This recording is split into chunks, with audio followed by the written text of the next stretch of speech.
Y'all, it's your girl Sakina, and I'm back with another review. This is my review for the Real Housewives of Atlanta. This is season 17, episode 1. Saying 17 is crazy. 17 years of this show. This show came out when I was in middle school, I think, or early high school. It was one of them, but that's a long time. Anyway, be sure to check us out for the Whether You Like It or Not panel hosted by Scotty by Nature TV tonight at 8:30 Eastern Standard Time. Set your reminders, check your community tab. Y'all already know the drill. It's been a while and I needed that break. I sure did need that break. Mondays are typically hectic for me, so if I could get a Monday off, that's good for me. While I was gone, obviously, I celebrated my birthday. I cut my hair into a bob. It's been 10 years since I had a bob, so I said I need to bring it back. She's not at her full capacity right now because it's 6 o'clock and, I ain't got time. I just took my bonnet off, combed it down, and, we're here. Also, she needs to wash, but I'm not doing all of that. All my maintenance work, eyebrows, nails done, hair done, everything did will be later on this week and whatnot. Anyway, what else I gotta say?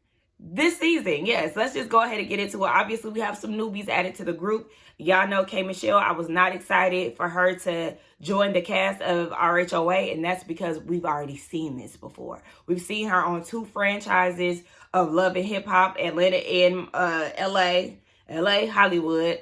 And we also see her on her own show, Marriage Bootcamp. We've seen her already. On top of that, she will be the 3rd musician added to this cast. And we already know it's going to be music wars. Who can sing better, whose songs are better, and all of that. Same storyline of creating an album, getting the music out. We've already seen that. We've seen it already. Okay, so just having that 3 times is just exhausting to me. But, we also have Slutty Vegan's own Picky Cole. We know she's filing for bankruptcy and all of that. She has a lot that has been going on since her announcement of being on this show.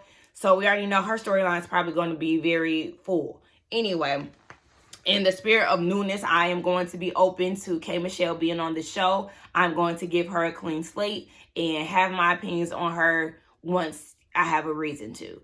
I did like K. Michelle on Love and Hip Hop. So, it is what it is. Again, I just didn't like the redundancy of it all. We already seen it. But anyway, yes, I'm giving her a clean slate. Same way I did Monique.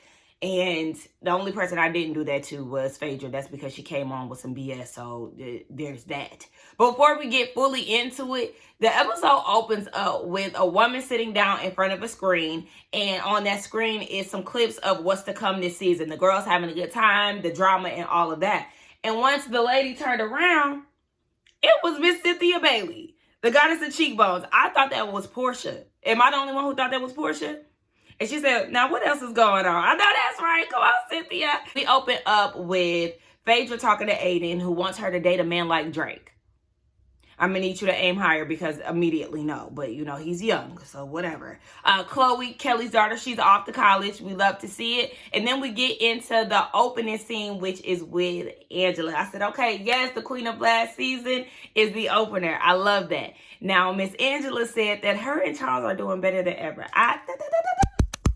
No, ma'am, we are not quoting Ashley Darby. You ask her how that quote has gotten her. How far that quote has gotten her. Absolutely not. No, ma'am.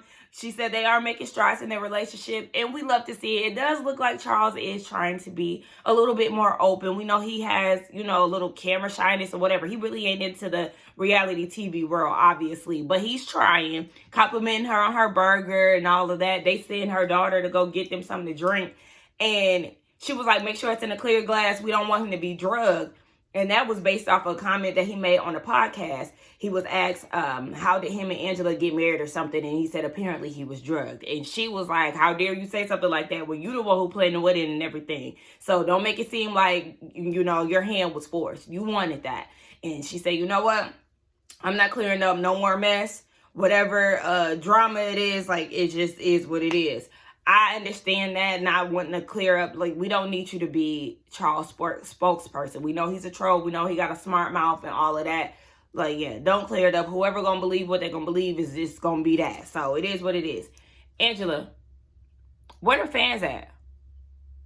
Because you told your daughter to go get your fan. Where is Fangie? I think I follow her on Instagram. I haven't seen promotions or anything, girl. They should be on the shelves right now, or they should be on the website right now that is open and ready for purchase.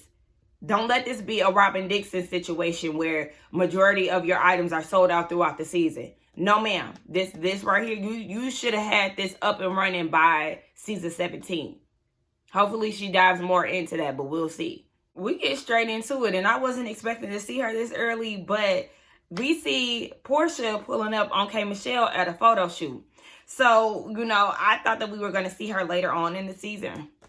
Now they get straight into it because I thought we were going to be introduced to her later in the season, but we see Big Booty Porsha pulling up on K. Michelle at a photo shoot, and they know each other. You know, they have some mutuals and things like that. They did a movie together and all of that. I said, all right, I'm interested to see how their relationship is going to go. That Pisces Cancer duo, baby, I got a lot of Cancers in my life and I love them. My favorite sign, but they also drive me crazy. Oh my gosh, all the Cancers in my life, their love lives send me in a tizzy, baby. I can't do it. Patience low and thin. But anyway, K. Michelle introduces herself. We already know the credentials, you know, platinum selling artist, billboards, all those good things. She's crossing over to country, which we know that she's been doing really before Beyonce got into it. But, you know, there's no pinning them against each other. Her country name is Pudding. No, ma'am. No, ma'am. I don't like it. Why you just can't be K. Michelle? Pudding? No. I will say some of her more recent singles that I've heard, I wasn't a fan of, but that Anybody Wanna Buy a Heart album, chef's kiss. Love that album. Still listen to it to this day. But that's the only K. Michelle album that I listen to outside of her singles. But anyway, her and Porsha get together and they sit down and talk. Porsha's divorce is finally done. She got the house, and we already know, we are all wondering how long she gonna stay in it. She said that she's paying all the bills, but the people are wondering for how long. Anyway, she's hosting a date night for all the girls to get together. So she's running down the list of all the ladies who are going to be in attendance. Shamia, as of right now, their relationship is non-existent. You know, they're just keeping it cordial for the sake of the group. Porsha then brings up Drew, and she told Kay, we're not going to argue with her.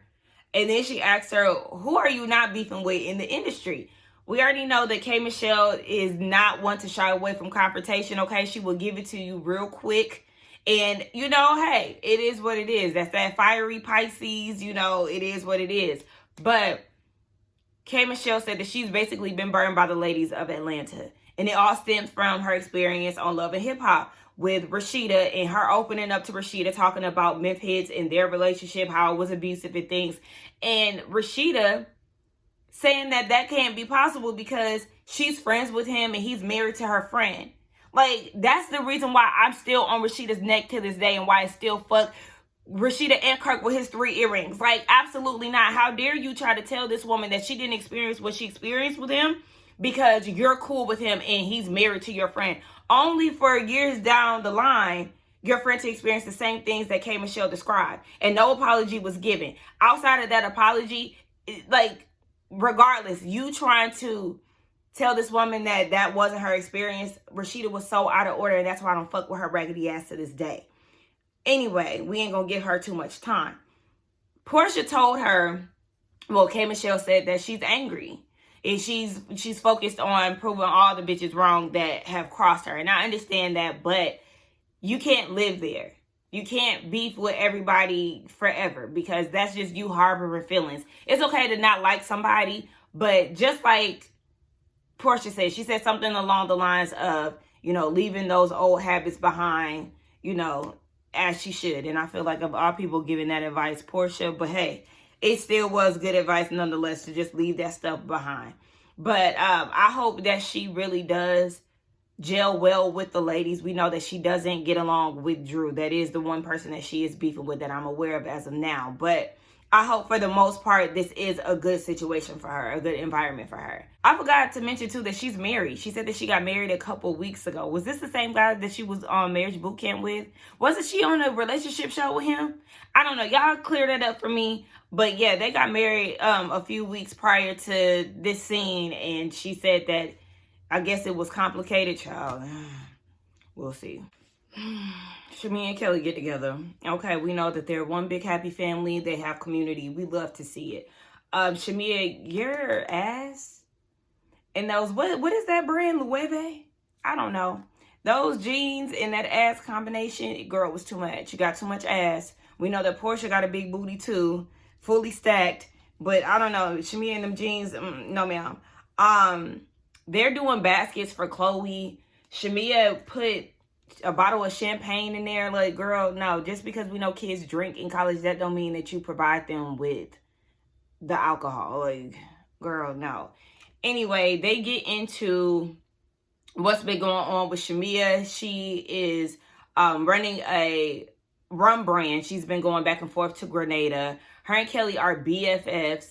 Listen, y'all gotta stop giving away the best friend title so quickly. That actually scares me when people do that. It's like you're longing for something and you're so thirsty to have it, you're willing to put it on anybody as soon as possible. No. Now, if you vibe with somebody immediately, that's good and great. You know, the chemistry is there. You know, feed it. But don't automatically put the best friend stamp on it. Like, y'all use that term so loosely. It's ridiculous, especially on reality TV.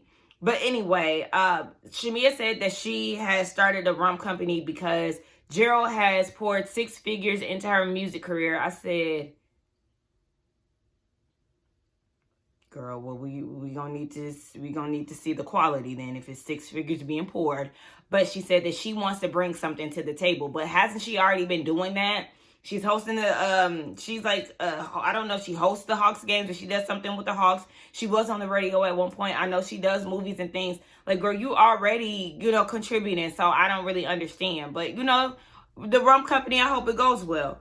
They didn't talk about Porsha's date night. She was surprised that she got an invite. And then she decides to act out some of their latest text exchange after the reunion. And she's doing all of this and, you know, all the FUs. And, you know, Shamia is very animated, very corny. Speaking of corny, all these confessional looks between her and Kelly is just extra and ugly. Y'all need to scratch it and start over again. Like, I don't know what it is, but it annoys me. We don't know if Gerald is going to show up. Okay, we know that Porsha and Shamia, they don't get along. It is what it is. So we'll just see how it goes. We get to this mystic island, magical island. Porsha don't even know what the name of the event is. But, okay, she finally gets to film in this house. And so the cameras are rolling. Angela gets there with, you know, Charles. But everybody's like, I don't know why she will have a couples thing in her ex-husband's house. Girl, because it's her house at this point. So it's like she can do whatever she wants in it. I don't understand why people making that such a big deal, okay? It's her house now. So, yeah. What's up? Baby, you could call this niggas in the phone. Because Cynthia shows up. Her date is on FaceTime. She done brought a voodoo doll of him. And then Drew shows up with Black on the phone. Okay. Girl, so apparently her and Black are something. Have at it, girl. But again, yeah, he in the phone. K. Michelle gets there. Baby looks like a evil villain on the show. With her outfit, it's like, okay, and that hump. So I said, okay. Yeah, she's there with her husband, Caston. And basically, she went on All King's Court, Queen's Court, whatever that show is, to hold his feet to the fire because they have been dating on and off throughout the years. And so she was like, when we gonna take this to the next level? And now you got the result of them getting married. So was it forced upon him? Were you nagging him about marrying you instead of just taking the signs for what they were, ma'am? Because that's what it sounds like. But have at it. She said that house is giving a city hall event because it's very echoey up in there. Drew and Kay meet and they're like, you know, pleasant, but there's some shade in the confessionals. Drew is wondering if Kay still sings out. Drew, you know that. Don't even start. Girl, here she go with the bull. But, yeah, nobody knows who Porsha is going to bring. Phaedra brings that nigga. Y'all still fake dating? Okay. And, yeah, the anticipation of who Porsha's date is bubbling up, I guess. But Kelly and Shamia still ain't there, so we trying to figure out where they at too. I'm not sure who this man is that Porsha brought to her event. He looks kind of familiar though. Was he on a show or something? If y'all know who this man is, let me know. Is he an ex-NFL player or something? He has that NFL build. I don't know. He's handsome though. But everybody is gathering around the table, and then we get over to Shamia's house. Shamia has Pinky come over. They've known each other through, the Atlanta scene, hosting her on the radio and things like that. And we know Pinky is the owner of Slutty Vegan, a $1 million company, multi-million-dollar company, and all those things. Shout out to Slutty Vegan. It was a big wave. It became more of a touristy thing now. And I know she just went through bankruptcy and all that stuff. So, there's some complications there within the business, but she's still doing her thing regardless of whatever. Her and her husband, they do a lot for the community in Atlanta. So, you can never hate on that. They are waiting around on Gerald, who is apparently in Charlotte and not even in Atlanta. So, girl, okay, they're late as hell. Everybody's gathered around the table at Porsha's house waiting on Shamia. They like, yeah, where's the third member of SWV? Because just like I said earlier, there is a third singer of this cast. And K. Michelle kind of takes offense to that because she feels like, of course, the ladies are not on her level. It's just like, okay, that was a cute little joke, girl. Just kiki and move on. It wasn't even that serious to be, harping on, but whatever. Angela wants to know the timeline of Porsha and this man that she brought. And they met over COVID. And they like, well, didn't she meet Simon during COVID and all of that? Oh, yeah, Kelly shows up with some nigga named Trey who was apparently for everybody. He looked like a mix of Rotimi and what's that one dude who was on, he was on BMF, the one that played Terry. I don't watch BMF, but I see enough clips to know. He looked like if they had a baby, that's Trey. Yeah, do with that what you will, but she's talking about, that's my friend. Well, girl, don't brag on him because it sounds like he's community dick, but have at it, child. Oh, gosh. I'm just so thrown off by all these confessionals. The confessionals are ugly as fuck. Kelly, Shamia, who else? I can't stand Kay's confessional. Look like, what the hell is going on? It's just too much ugly shit going on. Y'all stylists need to, start over. But yeah, we still waiting on Shamia, child. Shamia and Pinky finally get there. Pinky spilling shit on the floor. I said, oh my gosh, her husband says you drinking too much Casa Azul. Baby, I do not like tequila anymore. Tequila just, it's like instant vomit. I can't. But anyway, yeah, she gets there. Shamia is very nervous to be up in Porsha's house. Porsha gets up to greet her with a hug. Shamia literally did tuck her arms in like, yeah, no, I don't really know how this is going to go because the last time we talked, it didn't go well. So she tensed up really quick, but they hugged and that was what it was. So they all gather around the table and Pinky and Kelly, they hug, they're Be More girls, both from Baltimore. Baby, my hair just be straight. But Pinky mentions that she DM'd Kelly and Kelly left her on red. In her confessional, Kelly said that Pinky is not a girl's girl. They've been on multiple panels together and things. And it just seems like, yeah, obviously they don't get along for some reason. She said that Pinky is the one who leaves messages on red and all of that. So I don't know. We have to get down to the bottom of what's going on between them. Maybe that'll play out throughout the season. K. Michelle and Pinky, they get along because they're sorors. They're both Deltas. And one of K. Michelle's line sisters is Pinky's investor, if I'm not mistaken. So they get along really well. In the midst of all of them mingling and things, Drew introduces Black to the newcomers of the table and turns her phone around. Why is that man still on that motherfucking phone? It was funny. Charles said that man had a ring light. Who said that? Was it Charles or Kay? I don't know. They both was shit talking. But yeah, what is going on? Drew, this is embarrassing. This is cringy as fuck. I was with Kay when she said in her confessional, I'm trying to figure out what's going on here. And then she said Shamia got this mohawk, which was actually cute on Shamia. I did like the look. But she said you got a white lady with a wig on playing the violin. This some Tyler Perry shit. That did make me think of Diary of a Mad. No. Medea's family reunion. I give you Paris in spring with the angels on the ceiling and stuff. I don't know. That just made me think about that. But yes, this is an interesting dinner. Now that everybody is here, yeah, let's get into it. They get to playing this game, relationship questions and all of that. And so Porsha asks Shamia, what's one thing you would take from your old partner to upgrade your new partner? She said, ain't nothing going to upgrade Gerald, nothing's better or whatever. And so Drew, of all people, is like, speaking of, where is he? Shamia said the same place where your person at, or whatever the hell. Basically saying focus on that man on the phone. He's traveling. Yes, that's where he is. And so Drew, acting all confused as she does. Well, what's the energy? One, you know that you and Shamia do not get along. Two, yes, you do not have the permission to ask somebody where their husband is. First of all, Gerald is never around. And second, your date is absent too. So girl, mind your phone, please. Gerald don't like to come around as is. He's not here in the story. All the ladies get together. The men go and smoke cigars. And so Angela, I said, look at her getting the party started. Okay, direct the group. Okay. So she's like, well, it's good to see you, Shamia. You look great. I'm sure you're excited to be here with Porsha. I know that's a lot for you ladies. Are y'all turning a new leaf or whatever? Porsha said, I don't know about a new leaf, but, she got some closure from the last conversation that they had, and she felt like it was good and healthy. But according to Shamia, the last conversation that y'all had, it was a lot of fuck yous and, I guess disrespect. I don't know because Shamia is in agreement with what Porsha is saying. And I was confused by that. So what was the last conversation that y'all had? Shamia, you were saying something else in your confessional. So what is it? So then Cynthia chimes in and adds to the mess as well, asking about Shamia and Drew's relationship, because obviously at the table there was some tension.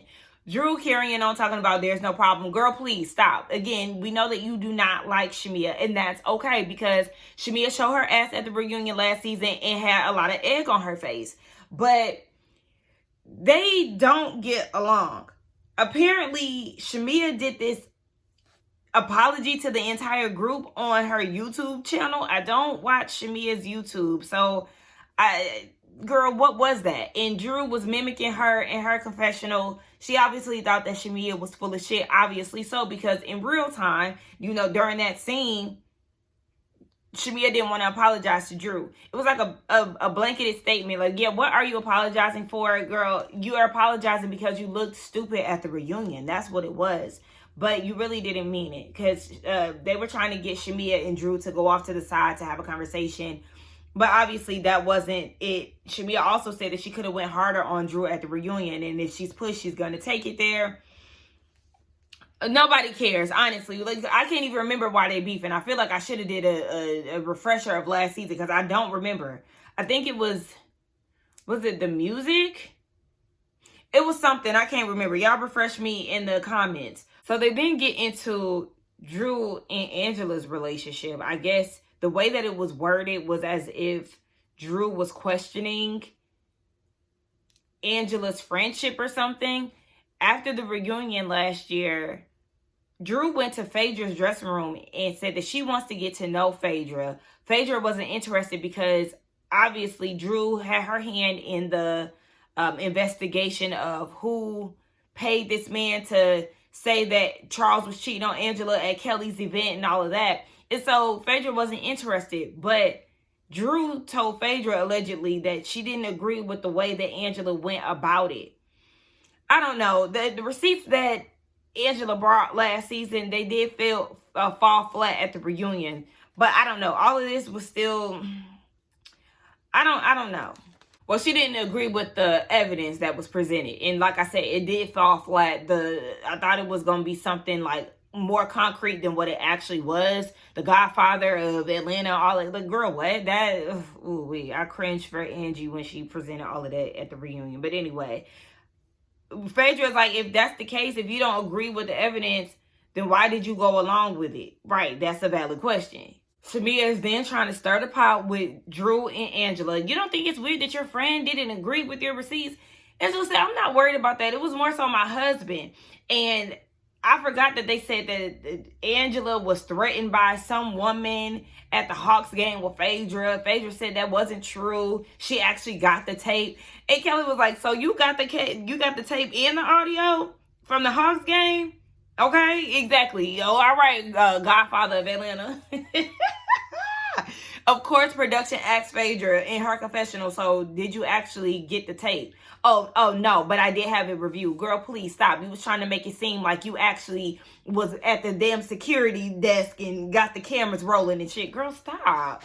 See, that's that lying shit. That's why you cannot believe what Phaedra says. You have to take everything that she says with a grain of salt because the bitch is a liar. Apparently, all of this was just too much for Kay. And I'm like, girl, stop. You come from the world of love and hip-hop. And again, you do not shy away from confrontation. But okay, I understand. You know, people reach new heights and things. So she's not here for it. She actually goes and walks off to be with the men. And then Kelly wants to have a conversation with Porsha. And Porsha was already like, no, trying to stop her in her tracks. No, I don't like your line of questioning. She's like, what? Just let me ask. So she asked what the text message conversation was between her and Shamia. Kelly. No. And if you was going to ask that, you should have asked when the topic was Shamia and Porsha. You asking this down the line, girl, yes, it gives messy. And I understand exactly why Porsha curved you. Because, girl, what are you doing? It gives desperation. And apparently Kelly was talking shit about Porsha in the blogs. But she was like, you know, she's going to table that because she is the host. And, you know, she's going to let it go for now. But, yeah, Kelly, stop. Because it was giving you was trying too hard. So some of the ladies that go and chase after Kay says no, she don't want to go back in there. And at that point, everybody gathers around. And Porsha's date thanks everybody for coming. And before we even got the ladies' opinions in the confessionals, I was like, what the hell is he doing, nigga? You don't even live here. This is not your party. Let her speak. What? You're just as much as a guest as anybody else. The fuck? You're a filler, baby. Just like Shamia said, this man sitting at the head of the table with her. Girl, what is this? Y'all apparently or allegedly ain't having sex and all of this. But you got the nerve to try to speak up like this was your event. Cut the shit. So they end up encouraging Porsha to kiss this man. And they all kiss. I mean, because obviously it just seems like, yes, he was there for the sake of her having somebody there. Like how you host a couples event and you won't even have a couple, like whatever. So anyway, that was pretty much the end of the episode. Let me see, what's my thoughts? I've managed to put everything on one page. Yeah, Shamia did kind of gather Drew was trying to provoke her, and it's like, girl, you don't even have a man. You got this man sitting on the phone for 3 hours. Like, you don't have shit to do. Didn't y'all say he sell hookahs or some shit?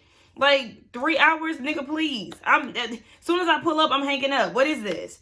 Yeah, if y'all gonna have couple things, let's make sure that there's some couples in the building. Charles was dressed like Michael Jackson on the Thriller cover. He got a quarter zip on with a blazer over it. The fuck was that?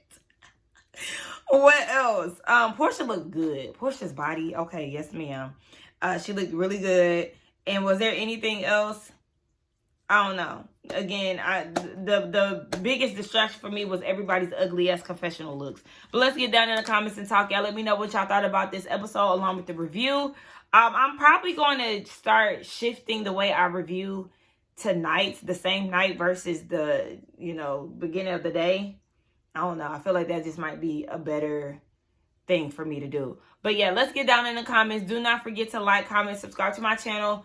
Hype the video. Make sure y'all check us out tonight for the Whether You Like It or Not panel at 8:30 Eastern Standard Time. And I will see y'all in the next one. Bye.